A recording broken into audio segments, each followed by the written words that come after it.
instead of ignoring or assuming we can't do anything about our stress, I like to first take account for what are the stresses you've been exposed to and the traumas in your lives. What have you been exposed to, first of all, and then choose to support yourself to recover from those stresses and traumas, because that's what's really going to make a difference in your health and your relationships going forward. This is episode number 542 with Dr. Doni Wilson. Master your stress and improve all of your relationships. Hi, everybody. I'm Sandy Weiner. I'm a dating and relationship coach for women over 40 and some men who are coachable.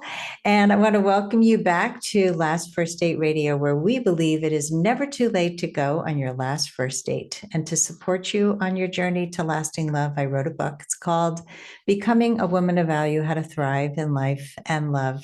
And it's filled with tons of tips and exercises to help you step more fully into your value and your core confidence. It is available on Amazon for Kindle or paperback. And this week's tip from the book is step number 13, do not settle. We have a tendency to think that we're coming to dating and relationships from a place of scarcity, that there aren't enough, and so we should just grab the one that's in front of us because it's the best we can do. And I know I used to date like that, and it led to relationships that really weren't healthy for me. And so I want to encourage you not to settle, but to really be clear about what your must-haves and your deal breakers are so that you can focus on all the right things on your journey to lasting love. Before I bring on my guest, I want to invite you, if you're not yet a member, to join my Facebook group. It is called Your Last First Date. And we are a group for women over 40 who are looking for a positive and supportive place to come and go through all the highs and lows of dating and relationships after 40. It's not easy out there, and a lot of groups really don't support. They just are a place for complaining and everybody just jumping on the bandwagon. And we do not do that. We have very strict guidelines. We have 7 monitors helping me to manage this large group, and you get personal support. So I really encourage you to come and join us at Your Last First Date. And now for my guest, Dr. Doni Wilson. She is a naturopathic doctor. She's a certified professional midwife, a certified nutrition specialist, and the best-selling author of the book, Master Your Stress, Reset Your Health. For more than 22 years, she has helped thousands of patients overcome health challenges and achieve wellness by using specific strategies that address the whole body and ultimately resolve the underlying causes of distress. Welcome to the show, Doni. Thank you so much for having me, Sandy. I love this topic because so many people live stressful lives. And I also love that you have a holistic approach, because so many people just look at one specific area, like give some medicine to help with stress, or don't drink so much coffee, that will help you. But stress is not so simple. So let's talk about, how do you figure out what unique stress type you are and how it affects your day-to-day life and your relationships? There's so much we can dive into that can be so helpful for your audience. And I love what you do, by the way. I mean, I think that this is so needed for people to have help with navigating dating and just like how to navigate stress. Because ultimately, the fact is, as humans, we're gonna experience stress as well as trauma of various types. It's like, you know, a lot of times people assume that the goal is supposed to be stress free, and I always like to clarify that's not the goal, because things have happened in our past that we can't do anything about. We can't go back in time, but what we can do is we can help ourselves to recover from the trauma we've experienced, even from potentially past relationships, and we can help ourselves recover from stress in our lives, because as humans, we're going to have everything from stress related to financial stress, dating stress, health stress, even being a parent or taking care of parents, um, even just coming through the pandemic, we all just were exposed to stress from that. So stress comes in many forms. I would even say that stress comes in the form of exposure to toxins in our environment, whether that's pesticides in foods or mold exposure, for example. These have also the same effect on our body as psycho-emotional stresses. And so we want to think about, instead of ignoring or assuming we can't do anything about our stress, I like to first take account for what are the stresses you've been exposed to and the traumas in your lives. What have you been exposed to, first of all, and then choose to support yourself to recover from those stresses and traumas, because that's what's really going to make a difference in your health and your relationships going forward. These are all such important points because there's the external stressors, there's the internal stressors, there's stress from the past, stress from the present. And I'm sure that a lot of our stress from the past informs the stress in the present. And I like that you said that we can't just eradicate stress. And I had the same feeling about people who say you should be fearless. I don't think it's about having no fear. I think it's about feeling fear and knowing how to deal with it, feeling pain and knowing what to do with all the emotions and all the things that happen to us, because the processing is so important. So, yes, we all experience stress at different levels. Can you give us some examples of helping people figure out the unique stress type that they have? Because you're saying like it comes from many different forms. And it's unique to each of us. We might assume, hey, we're all human. Stress is going to look the same in all of us. And we hear oftentimes about cortisol, which is our main stress hormone. Yes, we all have cortisol, but stress doesn't affect cortisol the same in each of us. So for some of us, when we're exposed to stress and trauma, our cortisol levels might go high and stay high at certain times of day or all day, while others of us, cortisol levels end up going too low and staying too low. So this is the thing to understand, is that we have an immediate response to stress, our built-in human stress response that involves cortisol as well as adrenaline. And these are important protection for us, right? That's how we survive the things that happen with us in life. So what we really are wanting is we want to have a healthy stress response and a healthy reset to a non-stressed state. And in a non-stressed state, we want to have an optimal amount of cortisol and adrenaline because we need them to signal healthy function in our bodies. Cortisol is constantly making sure that we have, or if we're in a stress state, it's going to turn off our digestion and our reproductive hormones and help us respond to the stress. And when we're not in a stress state, cortisol is telling the body and the hormones, hey, it's time to digest, it's time to make hormones, it's time for the immune system and the repair to happen. So we need both, right? And I think sometimes that's an important concept to recognize, is we want a healthy stress response, but we also need a healthy amount of cortisol and adrenaline to maintain optimal health when we're not under stress. The problem is that in a lot of our lives, we're constantly in a stress state. And so that's when this cortisol and adrenaline, I say, it gets stuck in stress mode. It either gets stuck with too high cortisol adrenaline or too low cortisol or adrenaline, or a combination of the two. And so what I've done over the past couple decades is I test and analyze these levels in my patients. So I'm constantly measuring cortisol levels. We can measure cortisol in the blood, even if you just go to a regular lab, you could do a cortisol level. The thing is then you're just getting cortisol at a single time of day that you had your blood drawn. And what we really want to know is, what is your cortisol throughout the day? What is your cortisol in the morning, the midday, the evening, the bedtime? We can do that with either a urine or saliva sample. So we can measure cortisol at different times a day, so we can actually see how is your past and current stress exposure affecting your cortisol levels. Is it too high or too low? And the same with adrenaline. We can measure adrenaline in a urine sample. These are specialty tests that can be done from home and sent into the lab. And again, they're important because the treatment is different. So a lot of times we assume the treatment is one size fits all. We all have stress. We all must have the same treatment. And there are certain things that we know help all humans with stress, things like taking deep breaths and meditation and even support and psychotherapy, right? We know that these things help in general.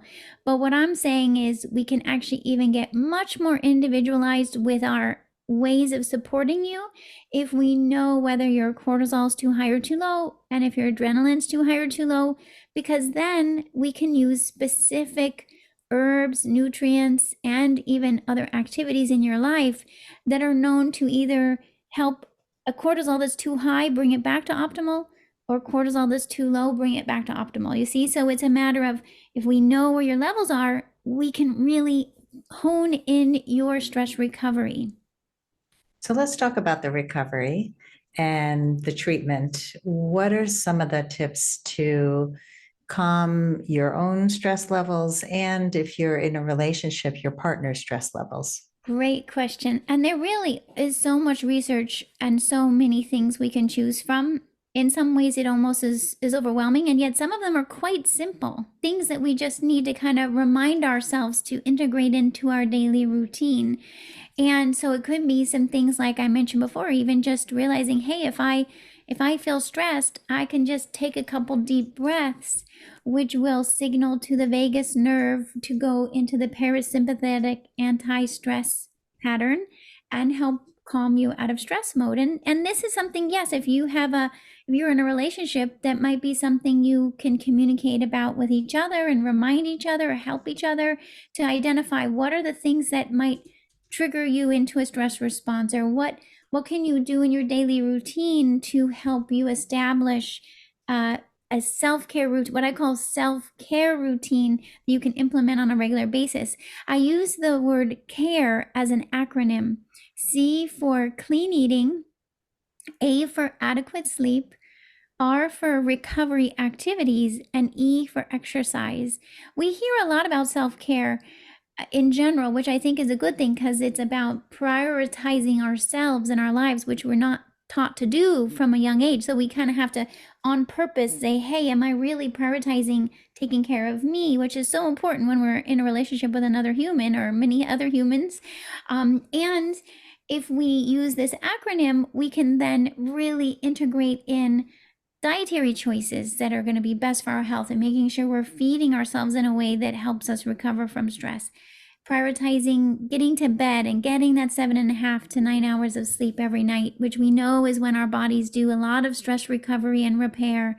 The recovery activities I mentioned can be anything from singing and dancing or spending time in nature, meditation, breathing.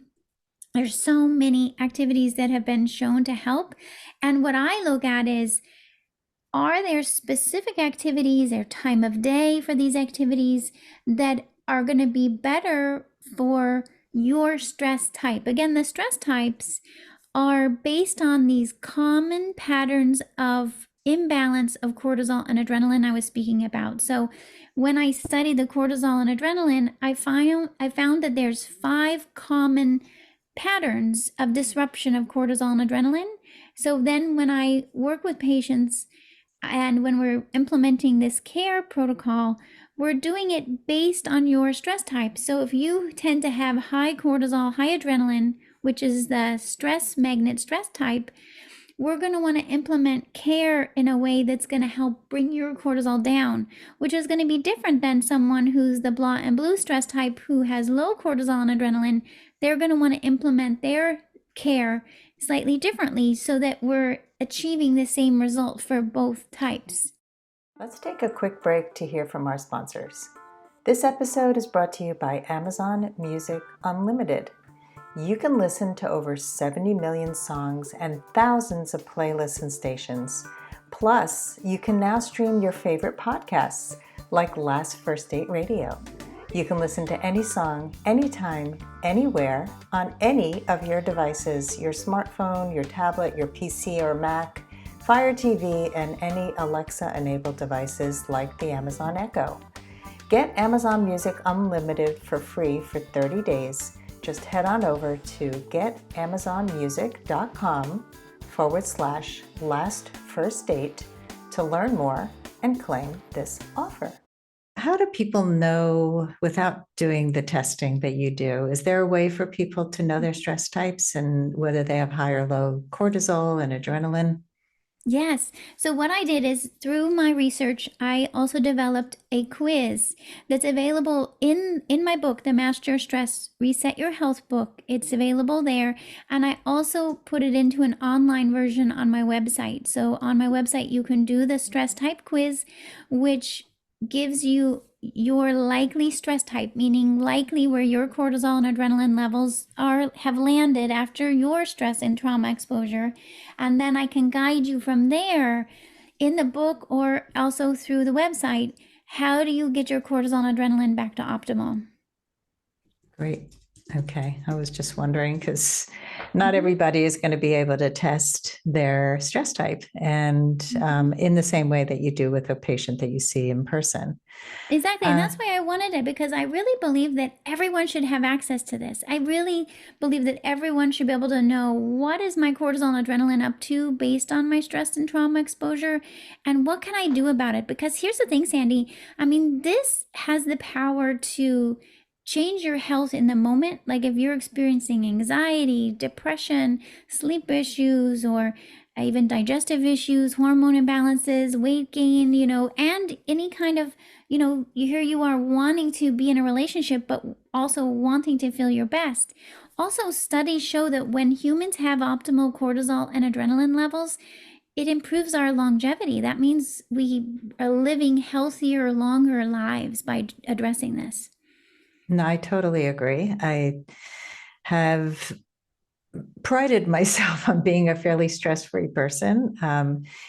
I am able to process my emotions really quickly and to figure out what's going on for me and to also set boundaries and stay away from stressful situations when I know that something has been stressful in the past, figuring out how to minimize the stress. I remember many years ago when both my parents were still alive, they lived across the street from each other. My father was in assisted living. My parents were divorced. My mother was remarried, and they lived kind of across a highway from each other.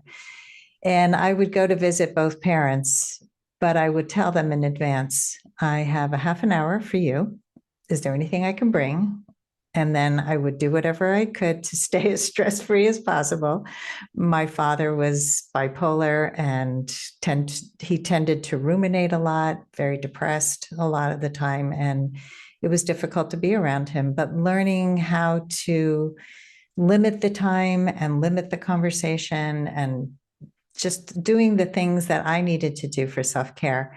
And the other thing I learned or I discovered for myself was to reward myself with something after I was done, like to go visit a friend, to go out for dinner, to do something that would fill me back up. So, if you could share some more of these kinds of things that people can do, and you shared a few like dancing and doing things that being in nature is just such an important one.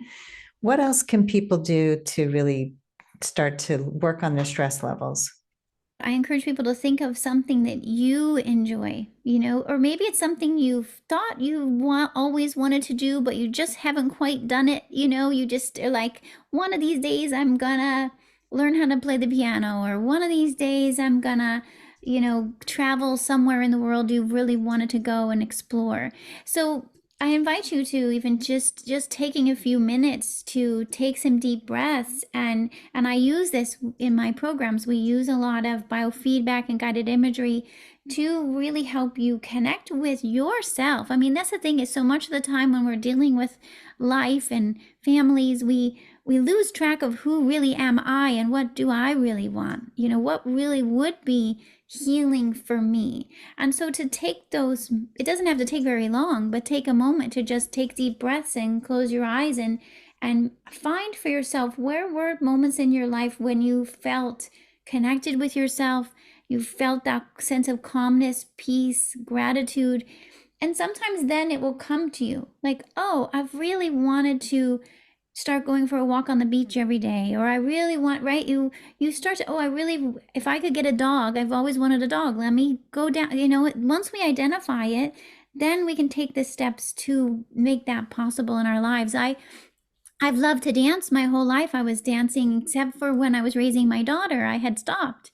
And I realized once my daughter was old enough and doing her own thing, I realized I really want to go back to dancing. And so I just signed up for a dance class and have been dancing again ever since. So it just sometimes takes those moments where because that then you're choosing to do an activity that resonates with you, that brings you so much joy, and then you want it in your life. You're going to miss it if it's not there. And I think those are the things that often we're missing. And I love how you're talking about using it as a reward, because sometimes we've been taught from childhood to choose food or alcohol or a different substance as a reward.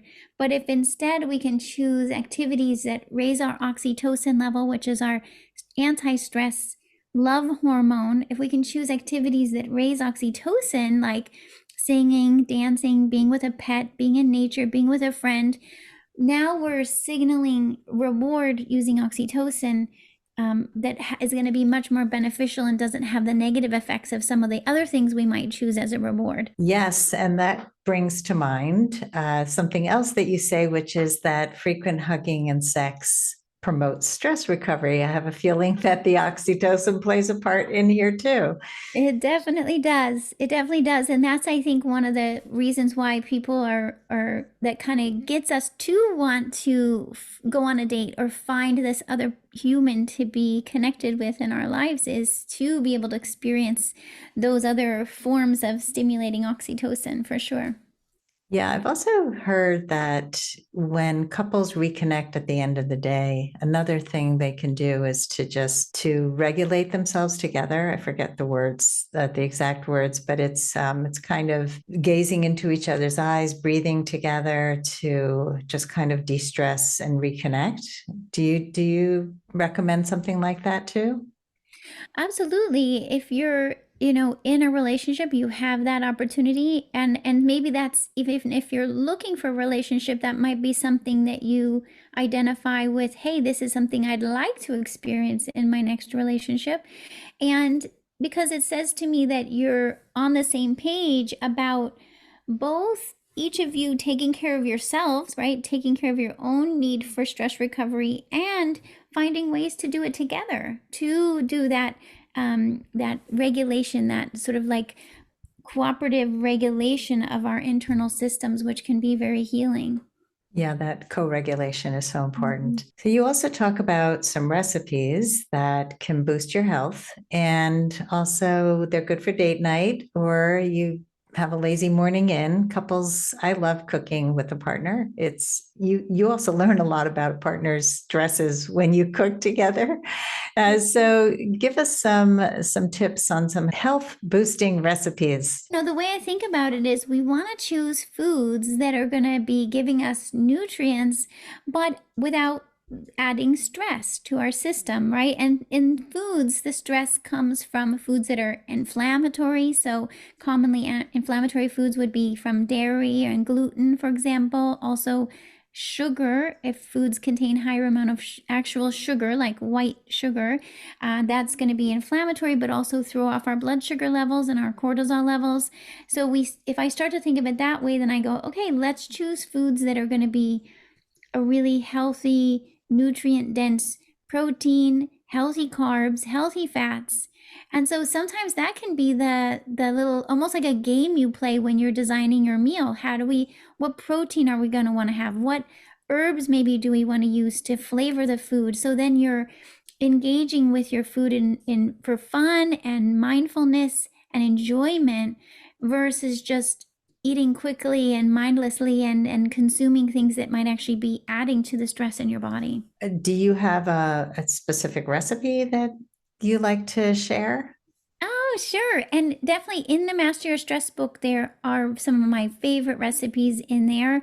So you'll find them at the end of the book, and examples of everything from what you can have for breakfast, a protein shake, to dinner or lunch and dessert as well. So the thing is we don't need to be thinking of it as restricting ourselves. We can eat delicious foods, but have them still be good for us and optimizing our health and helping us to recover from stress. So I mean, one of my go-tos is a protein shake, because I find it most often the thing that patients are missing in their diet is adequate protein.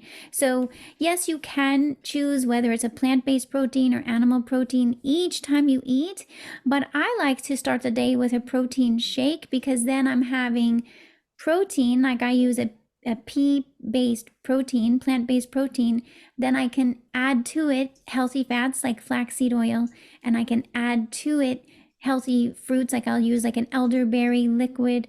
So now I have this perfect meal in the form of a protein shake, and then I can take my supplements that are going to support my body to recover from stress at the same time. So that's one that I like to use, is and you might find your own version of what's the protein shake that you like best. But also, of course, we want to go for actual foods. So what I do is I like to keep certain things in my refrigerator so that I can always build a meal whatever time of day. So I love to have, for example, some protein, whether it's free range chicken or beef or wild salmon that's prepared, ready for me to choose that protein, as well as arugula. I love organic arugula to make a salad. And then I love to have olives and avocados for healthy fats. So I can, within 5 minutes or less, build a salad that has the greens, the healthy fats, and the healthy protein. And it's very satisfying. You want to be able to eat foods that help your brain know that you ate and that you can enjoy the flavors. And so then you're not, you can go on with your day and know that you got what you need and you're not getting those cravings. Yeah, I think that the key from what I'm taking away is, first of all, being prepared. I think for a lot of people, the way that they eat has a lot to do with how far in advance they have planned what's in the fridge, what's in the cabinets, and what is easy to make. For me, I agree with you, like having stuff that I can easily make a salad with. I try to prepare salad, like my lettuce is washed and set aside, and I make sure that I'm always stocking my fruits and vegetables and my protein so that I have stuff that's ready. And then to reuse, like I'll make chicken, and then the next day I'll make chicken salad, and the next day I'll have, or a stir fry or something, but it's already off the bone and ready to go, And so I think when people get hungry, they tend to grab the stuff that's not healthy. And I like my chocolate too, but it's the balance. And I'm so glad you mentioned like not depriving yourself, because I think this is one of the keys to stress, is that people always feel like they're depriving, that they're bad, that they're punishing themselves. They don't eat these foods because they have to deprive. And it's so important to fill your body, as your body is like a treasure. It is an amazing thing. It's an amazing tool that you have. And when you can see food in this healthy perspective, it just is so much better for you. And you're right, it does take first really connecting with yourself and honoring, hey, I deserve healthy food. And sometimes we are rewriting programming from childhood that said, you're supposed to eat certain things, or you're supposed to finish everything on your plate. And so I often am encouraging people to break some of those rules, say, hey, you don't have to eat everything on your plate. You can put it in the fridge and finish it later, or give it to someone else. Like sometimes we need to kind of relook at some of these messages that we got from childhood related to food and say, hey, what am I really saying to myself here? I don't have to finish everything on my plate, So this can make a big difference, because sometimes the stress is coming from messages that aren't even true anymore. Yeah, and just taking that time, like you said before, connect with yourself. What's true for me, not what's true for my mom, what's true for my partner, what's true for everybody else out there, society, the magazines, what's true for you. And very few people really take that time and even know. And it can be a process, because if you're so disconnected for your whole life, then starting that process is a big deal. And just being kind to yourself as you continue to find the clues to your own joy, to your own peace. And that makes a huge difference in your life.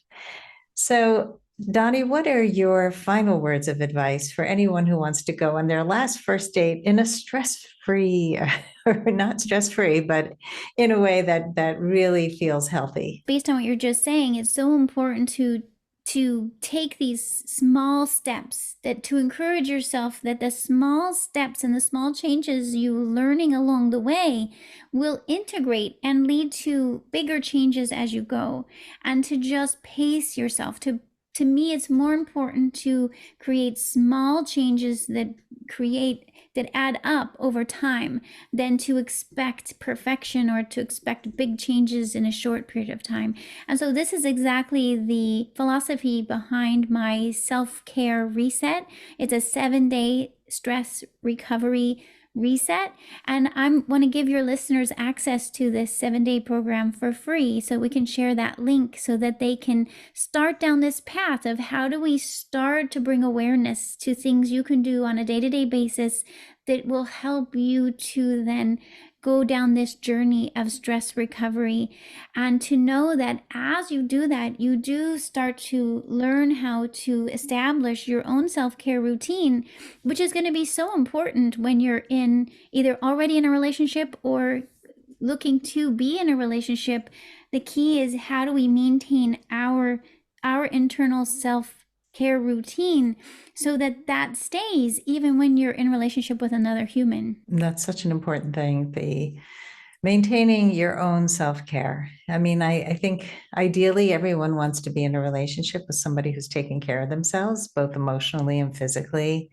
And if you're not, then you become responsible for somebody else, and that's not healthy. So I love this gift. I think everybody should take advantage of the 7-day reset and really work on your stress levels, because it will benefit every aspect of your life. Thank you, Doni, for coming on the show and sharing this important information. I know you have some other links to share with us as well. Do you want to share those? Yeah, definitely. And I'm so glad. Thank you so much for having me. My website is drdoni.com, which is either spelled drdoni.com, or you can spell it out doctordoni.com. Doni is short for Donielle. A lot of people ask me where my name comes from. And at drdoni.com, you'll find blogs and my podcast as well. I'd love to have you come into my How Humans Heal podcast too, and talk about what you do. And that's where you also can find the stress type quiz and my books and so on. So I'd love for everyone to come and find the resources that can help you along this path of stress recovery. I love what you do. I would love to be part of your podcast. So let's talk about that when we're done here. And all these links will be in the show notes.